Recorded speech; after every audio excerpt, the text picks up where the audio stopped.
디키의 눈물 베스트셀러에 올랐다 그러네요. 주요 구매자가 누구인가 분석이 된 게 있는데 70% 정도가 40대, 50대. 윤석열 대통령과 윤석열 정부가 믿고 숭배하고 있는 신은 네메시스다. 지금은 이제 검찰이 모든 권력기관 중에서 제일 위에 선 거죠. 압도적 우위에 있는 것이 검찰 출신 사람들이 장악하도록 만들므로써 검찰공화국이 현실적으로 운영이 되도록 만들고 있다. 오늘은 좋은 광고가 들어와서 제가 오늘 소개시켜드릴 상품은 홍삼 제품이에요. 포장이 고급스럽고 추석 선물로 제격이라고 생각이 드는데요. 저는 근데 뼛속 깊이 이과여가지고 성분이 뭐가 있는지 그게 더 중요하기는 합니다.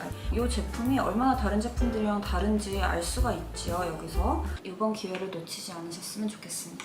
죗값은 재판을 받고 예.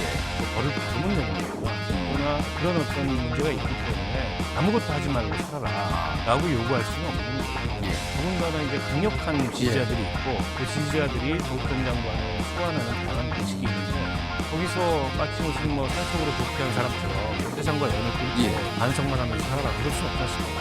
누구도 그렇게 살지 않아요. 심지어 탄핵당한 전직 대통령도 그렇게 살지 않습니다. 그런 면에서 봤을 때 저는 조국 전 장관이 내년 총선을 앞둔 것이고 뭔가 어떤 정치적 목표를 가지고 그걸 향한 활동을 하거나 그러면 어려울 거라고 봅니다. 현실적으로 그걸 받아줄 수 있는 정치력이 없어요. 그런 면에서 봤을 때 그런 방식이 있지만 민주당이 거기에 무슨 없다고.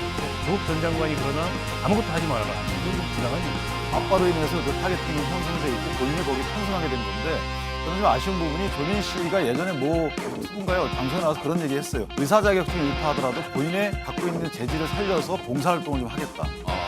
글쎄요, 이게 봉사활동인지 모르겠는데 물론 봉사활동을 또 우리 모르게 할 수는 있겠죠. 본인의 말처럼 봉사활동을 통해서 본인의 자질을 살려나간다 그러면 국민이 보냈던 그런 의심스러운 인식도 닥칠 텐데 상당히 좀 낯설어요. 홍삼 판매 쪽에.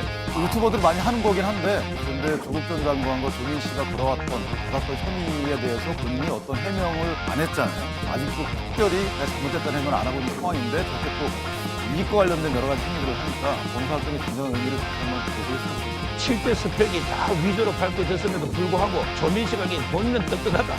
아무 잘못이 없더니 완전히 국민들을 상대로 거짓말했잖아요. 저는 이게 홍삼 광고도 그래 봅니다. 이게 꾸준히 자기가 먹어봤더니 면역력이 좋아지고 저쩌고 진짜 이게 꾸준히 먹어서 면역력 이게 어떻게 검증이 되겠습니까? 이것도 저는 이게 가짜일 가능성이 상당히 높다 이렇게 보이고요. 그다음에 뭐 조민 씨가 유튜브를 해서 돈을 벌든 안 벌든 저는 이게 관심이 없어요. 그냥 오로지 조민 씨도 일반인처럼 법에 따라서 본인이 지은 잘못에 대해서는 엄중하게 책임을 지라 이 말씀만 드립니다. 떳떳하지 못한 사람들이 누구를 비판하고 언론에 나와 돈을 벌고 있으니 이 나라가 더럽게 변하는 것이다.